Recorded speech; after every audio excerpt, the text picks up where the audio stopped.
Hello, everybody. Welcome to Awake, the Purpose of Life podcast.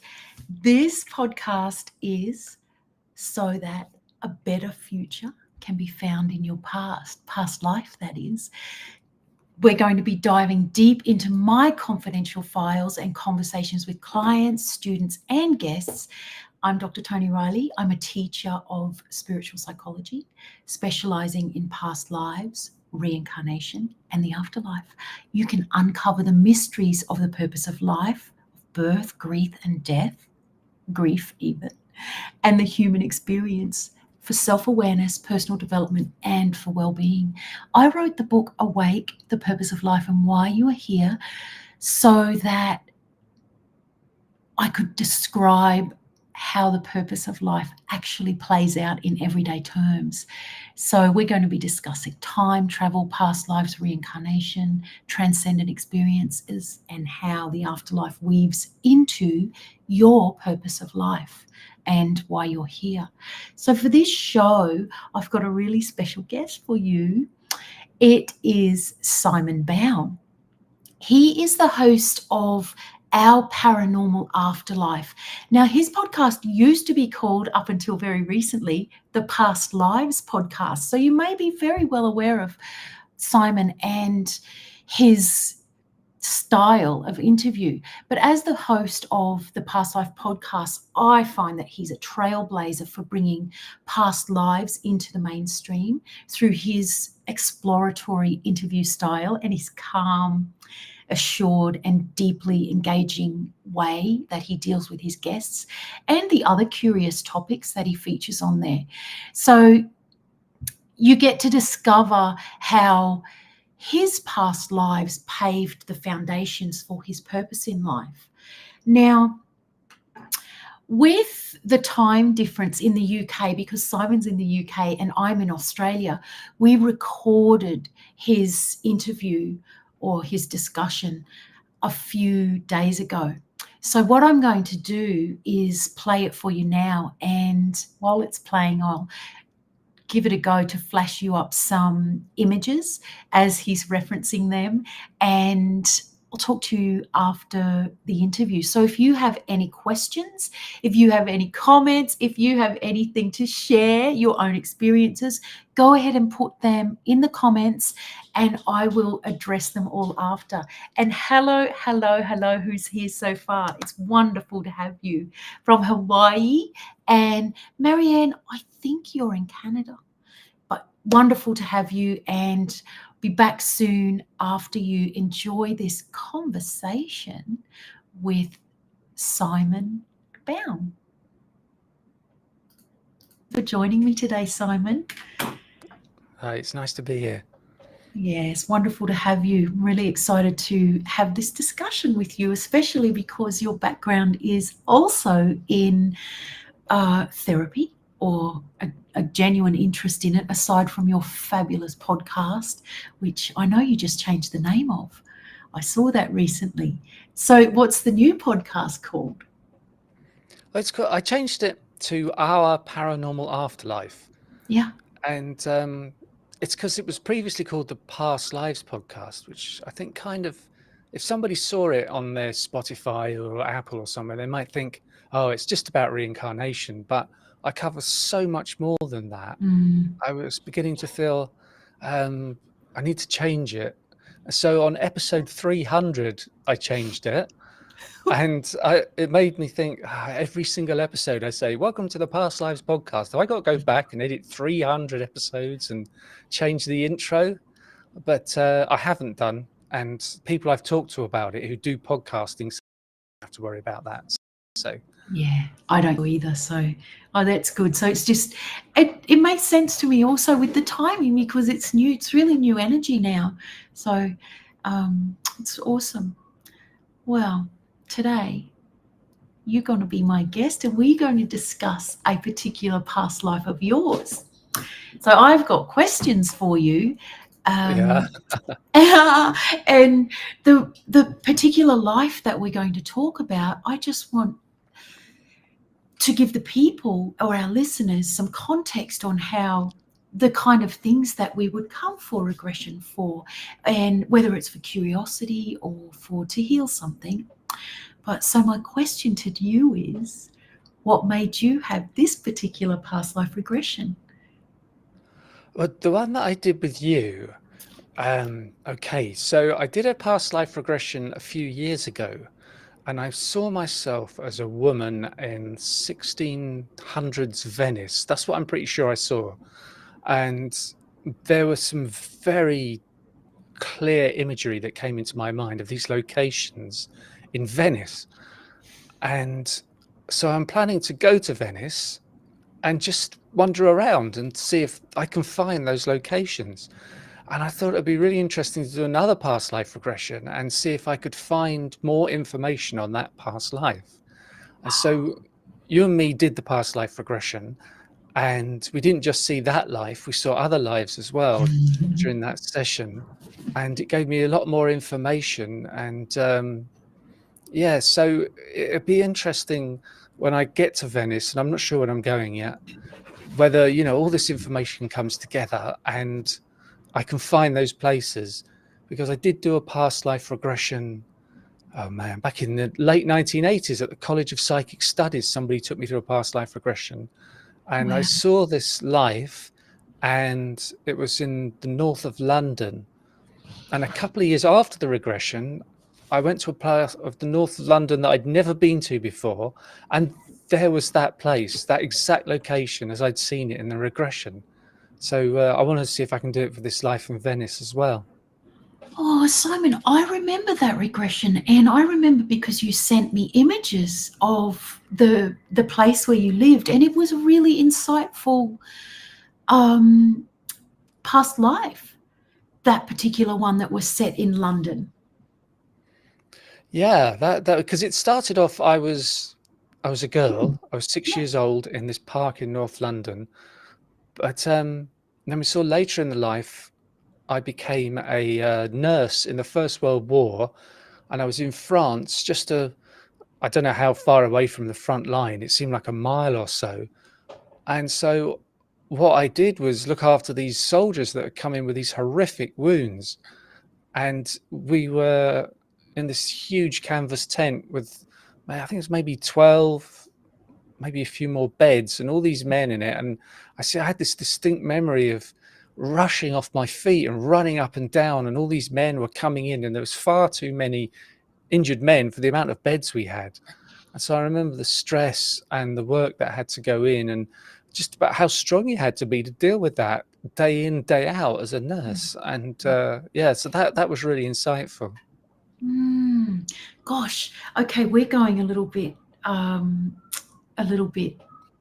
different to what I was going to ask you, because I'd forgotten about those other past lives that we had seen in that session.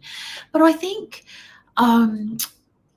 with this particular one that we're just discussing now, could you recognize how knowing that information, being that nurse and having that, I guess, that tenacity and that gumption to be able to do what she did you feel like that fitted into your life now in any way?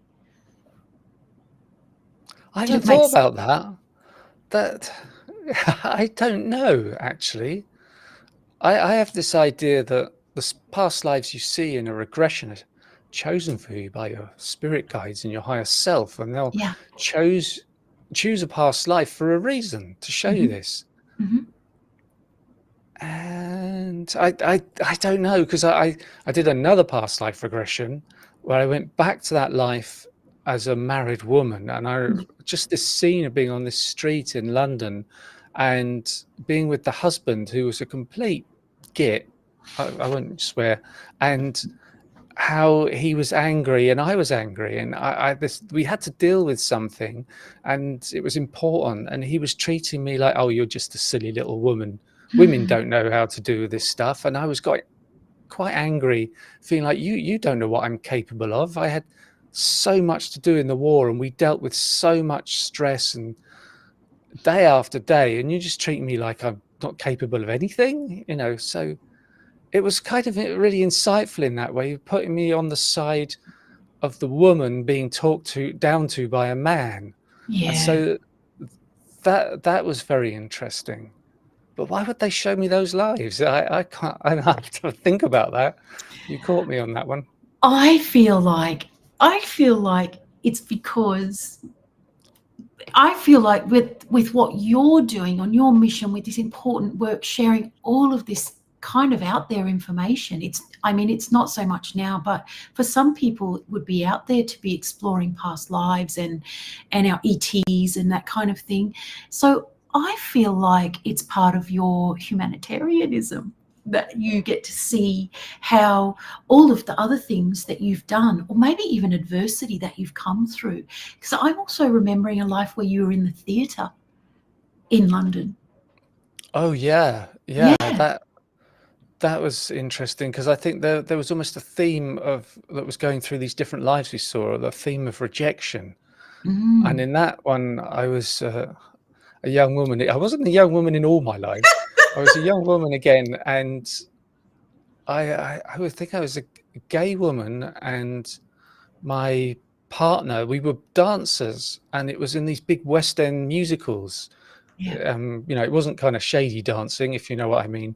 Yeah. And we were very much in love and together and living together. And my partner went off to visit her family and just didn't come back. Yeah. And then I received a letter saying I'm getting married to this man. And so that was the rejection in that life. Yeah. Yeah, Heartbreak, that, right? But I think it seemed to be fraught. I can remember it. It seemed to be fraught with it, you couldn't be out there. Actually, perhaps amongst your peers you could, but in the wider society, it wasn't really. I don't know. It wasn't really kosher, I suppose. And so she decided to take the route of marrying a man and just trying to fit into mainstream, and in that way. But I also remember you went on to do something very humanitarian in that lifetime with the other girls, younger girls. yeah, yeah, that was interesting in a couple of reasons. One was that in that life, I saw myself, I saw that woman becoming a kind of mother figure Hmm. to young girls that were rejected by their families because they were gay, and Yeah. that she had this big house where these homeless girls could come and live and while they got their lives together and then move on. So Yeah. it was very much a kind of charitable life there. But what Yeah. also was weird about it was that it looked like I lived that life and through into the 1980s. And in me, I was born in 1965. So that was like partly a parallel life, two lives at the same time. Gosh, we may as well go there. I wasn't expecting it, but I find that those parallel lives or those overlapping lives happen quite a bit these days, where we see or people see that they have lived beyond their birth date this life. So I guess it gives us a whole lot of credence to, is everything happening at once, or just the soul can be doing many things at once? Yeah, and Yeah. I talk to people on my podcast who say that we're living multiple lives. Like there's lots of Tonys right now and lots of Simons and different versions of Earths, and also it's a thing where somebody said to me that if we live this life and we die and we go and meet our spirit guide who's looking at their clipboard and they're ticking things off, say, you didn't learn this lesson, you've got to go back and work on this again. And they were saying, you come back and you're Simon again, you have to live this life again. And I was thinking, oh man, this one. I'm okay with reincarnation, but I got to do this one again. And I know I've got an episode coming out soon. This is a little off track, but there was a guy who was writing a book about people who are put into comas, whether it was they had an accident and they naturally went into a coma, or it was induced. And this was after COVID, and he interviewed loads of people, and his aim was just to learn about comas and the experience of it. And all these people started talking to him about these experiences they were having while they were in a coma. And it led him down this path to near-death experiences and out-of-body experiences. And so many people were telling him, oh, the doctors told me I'll be completely unconscious, no dreaming, no nothing. But I left my body and I was going around the hospital. But then he came across these other people who, like, there was a guy who was in a coma for 7 days, and he Right. said he lived a life on another Earth for 20 years during those 7 days. And he came out of the coma and he didn't know if this place is real or that place was real. And the doctors were saying, oh, it's just delusions. You know, you were full of drugs, and as you were waking up, you hallucinated. But he was absolutely adamant. No, I was there. It was just as real as this. I had a 9 to 5. I would go home and have dinner. I'd watch TV. He said, I even spent a year on a tour of duty in a war in Southeast Asia in a country that doesn't exist on this earth. And he said, on Wow. that earth, things were just slightly different. And so the guy interviewed him and was like, okay, it's an anomaly. I don't know what to do with this. And then a woman said, I lived 7 years of another life while I was in my coma. And I had a child, and she woke up and it's like her child had died because she had this child for 5 years in this other life. And so she was grieving. And the doctors were kind of dismissive, say, oh, it's just a delusion. And it was so real to her. But she said about a year later, she gave birth and it was the same child. She could tell. And there was something about the eyes, and people would say, oh, she's got such amazing blue eyes. Not like, you know, baby eyes. They have Yeah. amazing blue eyes, but it was past that time. And she could see Wow. the eyes were the same as this other life. So, and she also said that Earth was slightly different to this one in little ways. Like in this one, McDonald's, the M is yellow, but on that Earth it was green. Just, you know, just little things like that. Not major stuff. And the guy said Wow. that the countries were the same, but they were in different places on that Earth. So How amazing. that points to that thing of parallel lives, and that he shifted into a parallel life.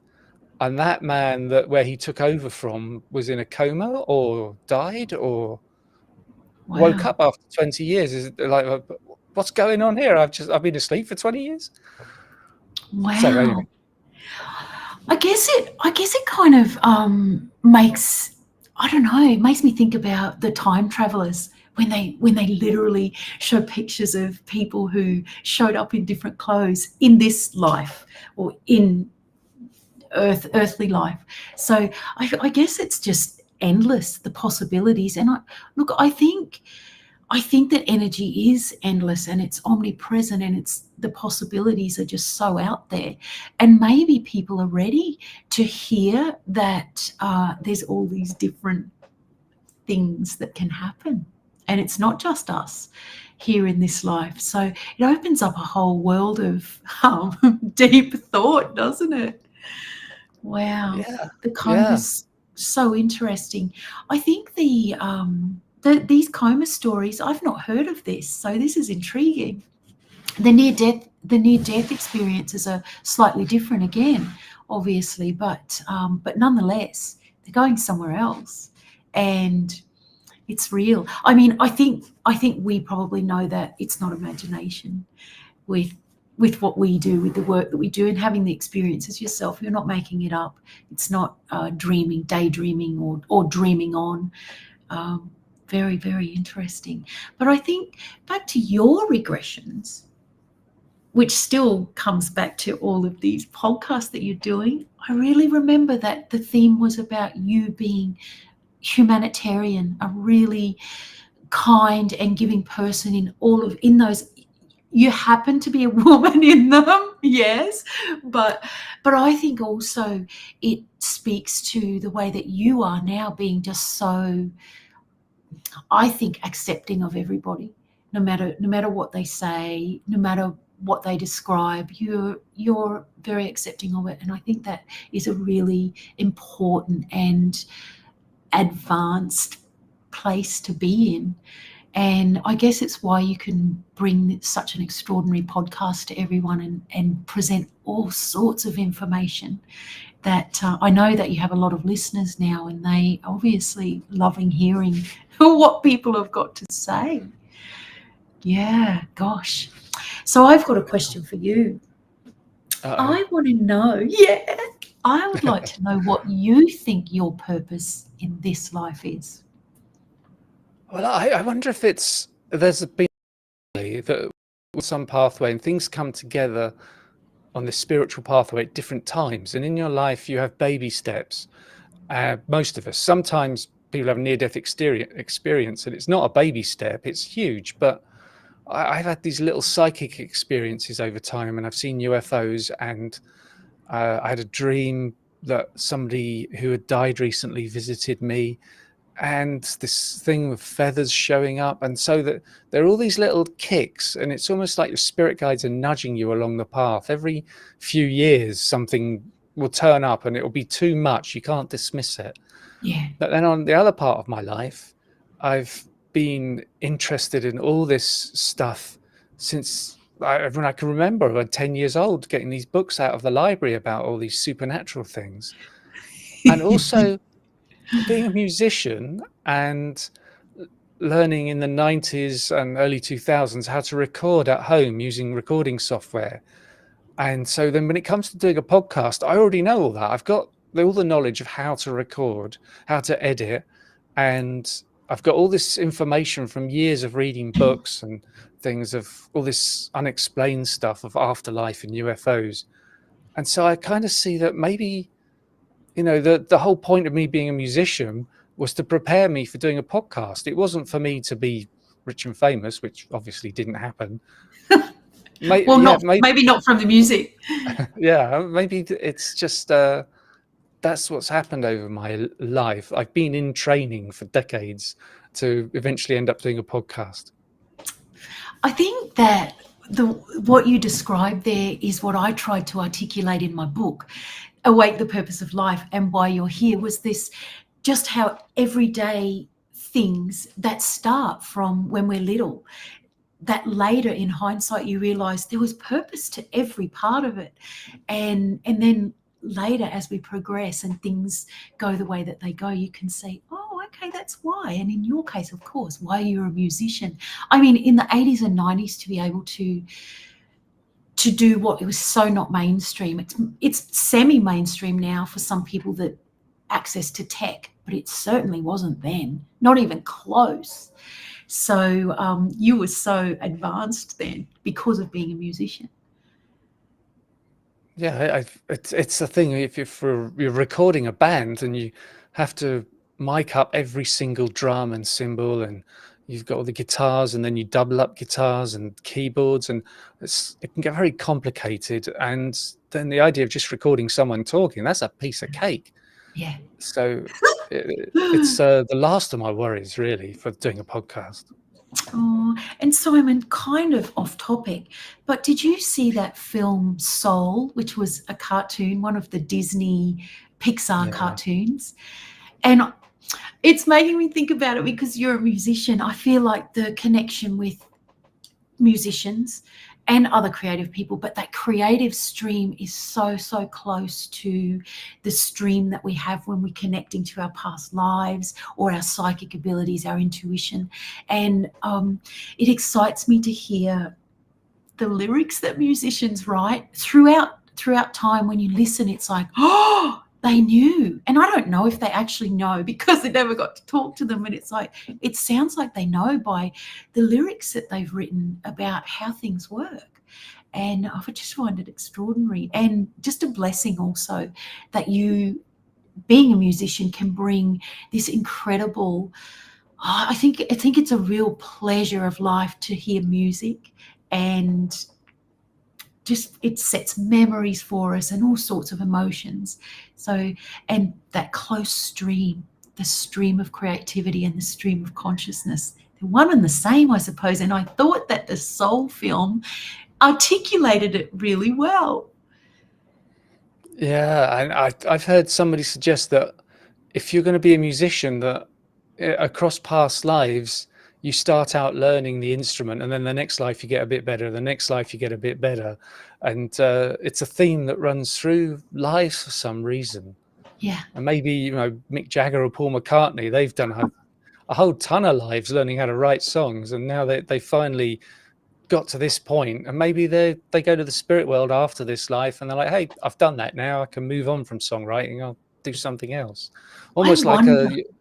yeah, I was going to say, it's almost like a hobby. Your soul's learning proper lessons, but it's got this hobby on the side of songwriting. And influencing us. And I think I noticed with the Beatles, I'm getting so distracted, but it's really cool. I noticed with Paul McCartney, and probably all of those the Beatles, but he talked about how his mother would come in his dream and he would get his lyrics, and it's like his stream of creativity and consciousness was so clear, and he's not afraid to say it, and I love that. It's like he's kind of helps our cause, because someone with such a public image is not afraid to say. And I also saw an interview, I can't remember where or if someone told me to watch it, but he's being interviewed long ago, maybe 30 or 40 years ago, and something goes on with the lights, maybe blue light comes in or something, and he says, oh, that's just John. and it's all there in the interview. He's like, carry on, it's just John. It's really cool. Yeah.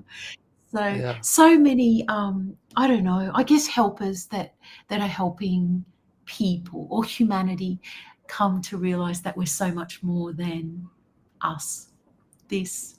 So yeah, I'm so grateful for what you do, and I'm so happy to know you and get to chat with you too. After we stop talking, I'm going to come back in and talk about the fact that you're a number 7 and what that means, because you are so the epitome of a number 7 life mission, being a teacher for people and someone who tried it themselves and then is able to articulate the experience so that other people can learn from it and grow from it. So yeah, it's good. So yeah. You're definitely on purpose. Is there... Oh, that's good. Yeah, you know it. Is there anything that you feel compelled to add or say? Well, there's one thing that I do in a past life regression. Towards the end of it, we move into the space between lives, where we would hope to encounter your spirit guide. And most of the time they show up. That's what I always say to clients. If they're thinking of booking a session with me, I do a free call, and I always say to them, I can't guarantee they'll show up. It's up to them. Maybe 90% of the time they show up. But I asked them these questions. One of them is, how can we get a stronger connection to them? And they almost always say meditation. Yeah. You've got to say free your mind, but quiet your mind. And the other question I asked a lot of the time is, do you have a message for this person? And they say, we're always with you and we're always on your side. And if you need help, you just need to ask. And I think those are interesting and important to realize, that there are spirit guides out there that are totally on your side, and they'll help you if they can. Oh, Simon, that's a beautiful thing to remind people of. And I think amazing if they can have a facilitated session. Of course, you do those, I do those too. But if they cannot, they still can gain access to that guidance and that amazing feeling of having someone on your side through meditation. So one way or the other. Also, you talk about going between lives. In my sessions also, the between life space is accessible, and I feel like it's where real kind of magic happens for the person, because it's almost something that can't be quite articulated in human terms, because it feels so beautiful or magical or wonderful. Yeah, so I love that you take your people there. It's good. Yeah, I remember doing all those different things between lives and visiting the Council of Elders, and I remember choosing the body I was going to be in for this life. And I've heard other people talk about this, about how it's presented to you, this scenario. For me, I was in a department store, and there are all these bodies up in like glass cabinets to choose from, and other people have an entirely different experience of choosing bodies. It's just weird that the spirit guides gave it to me like that in that imagery. But yeah, Go to the department store and pick yourself out. I love it. yeah, I think that those scenarios that we're presented with are done in a way that the human or our humanness that we are now can comprehend it, and it's kind of given to us in our terms. And also I think because we get to talk about it in public on podcasts and that kind of thing, then it's still ways that people can trust how it's given to them as well, and there's not one way that it comes in a way that is suitable for that individual. So it's a really good point. Love it. yeah, And yeah. yeah. So I want to thank you very much for coming on today. And I can't wait to be speaking to you again about whatever transpires. And I'll put a link into the podcast. I just know everyone's going to be fascinated to hear more about these coma experiences. So gosh, if you want to forward me that link, I'll put it in the show so they can listen to that particular episode, if not all of them, all 300 or all 300. Yeah. What are you up to now?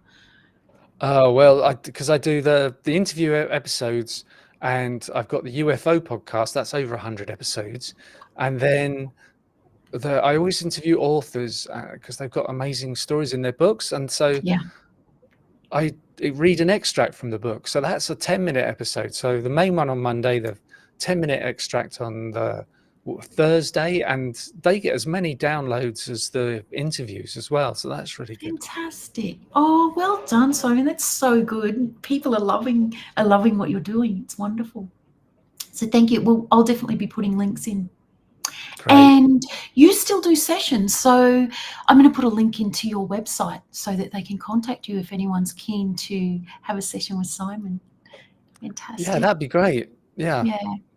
Yeah. So very good. Thank you for joining me, Simon. It's been great. It's nice talking to you again.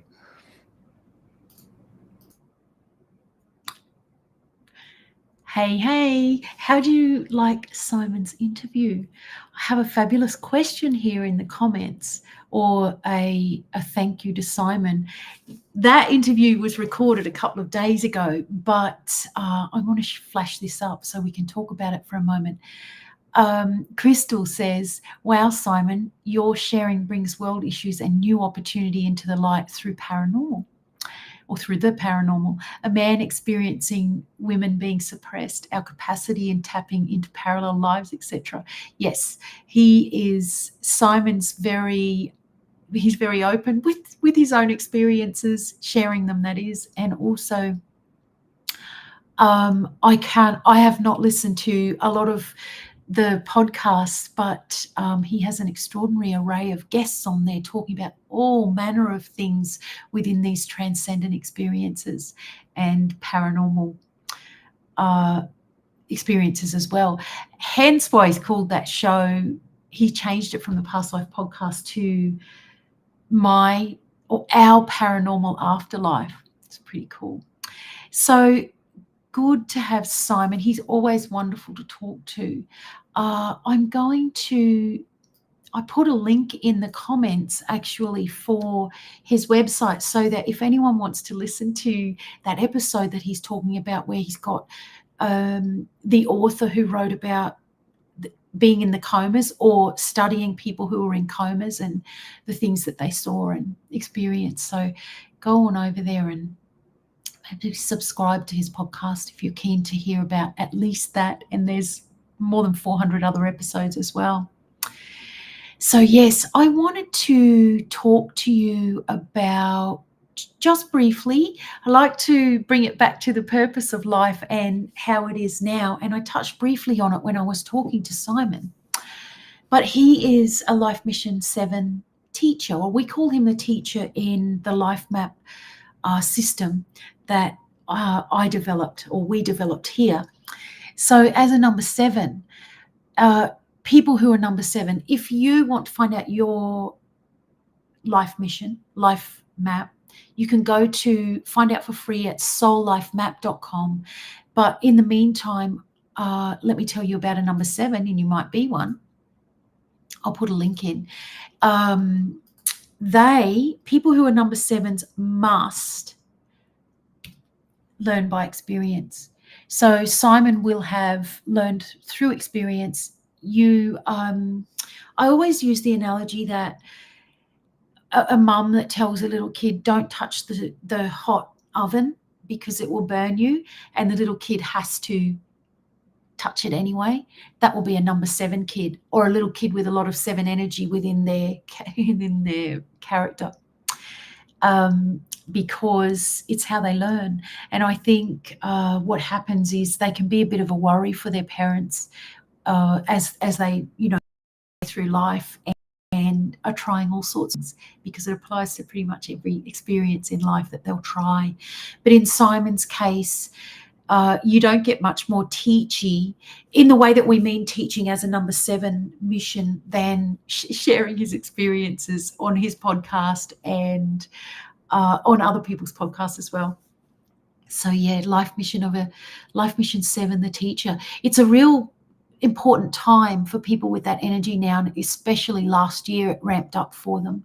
So if you're a life mission 7, you will have noticed last year was significant in your own growth and your own perspective, maybe changing a little bit and directing you potentially in a new direction with your career or within your life. Life mission 7, the teacher. When you know your life mission, boy, do things get a whole lot easier, because you can accept who you are, why you're the way you are, and make peace with yourself. And with our past lives, when we're exploring those, we're making peace with our past, because even when you go into past lives, it's always to make this life better. So when you're exploring past lives, you're having the chance to understand either the feelings that you're experiencing now, or maybe even the patterns that you're repeating now. You'll get to see them in a past life. And because when you're going to your past life, you see it from a bit of a higher perspective, rather than right now we're in the experience, but in the past life you get to see it from as if you're watching it wiser. So that's how past life regression works as therapy or as a healing modality. You totally can have a regression with me if you're ever feeling excited to do that. My website is tonireillyinstitute.com. Gosh, what else can I tell you? I'm wondering if anyone has any. Oh, okay. I see a comment here from Al. Hello, Al. Let me put your comment up and we'll have a look. So what do you think of the alternative lives he described of people who are in comas?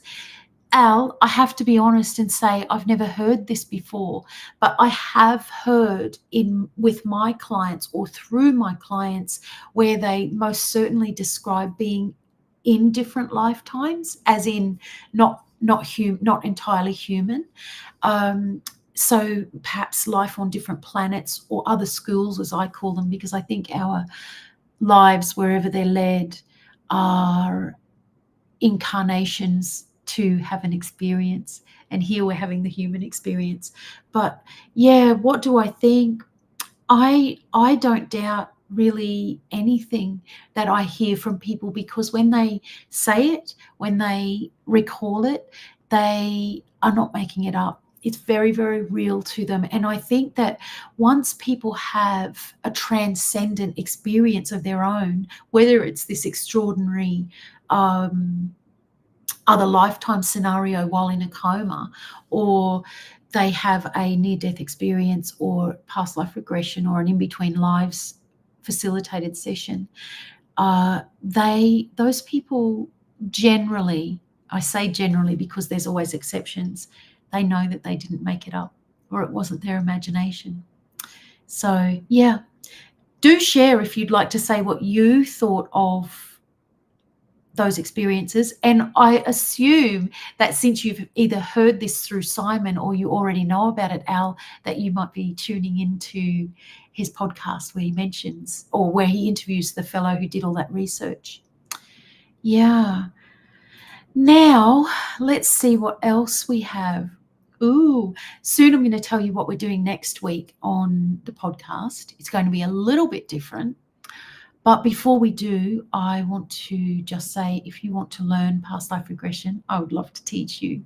And I have a March special the whole month where you can use code AWAKE and get the online training, which includes a past life session and mentoring with me for 50% off the usual fee, which makes it $1,000 off, making it $997. So it's a really good time to sign up to that training if you have been wanting to learn how to do past life regression. Also, you learn to do in between lives facilitation as well. But on and forward, next week's going to be fun because I'm going to be on the road. So I will be on the road with my colleague who will be a doctor then. She's not long finished her doctorate studies. So some of you may know Tanya. So my guest next week is going to be Tanya Harper, or Dr. Tanya Harper she'll be. But what we're going to do is have some fun banter, and we're going to share with you about the past lives that she's experienced and some of her paranormal experiences, and also the recognition that they brought to her in this life of blatant patterns that she was repeating. And you'll be able to relate to the patterns that you potentially are repeating.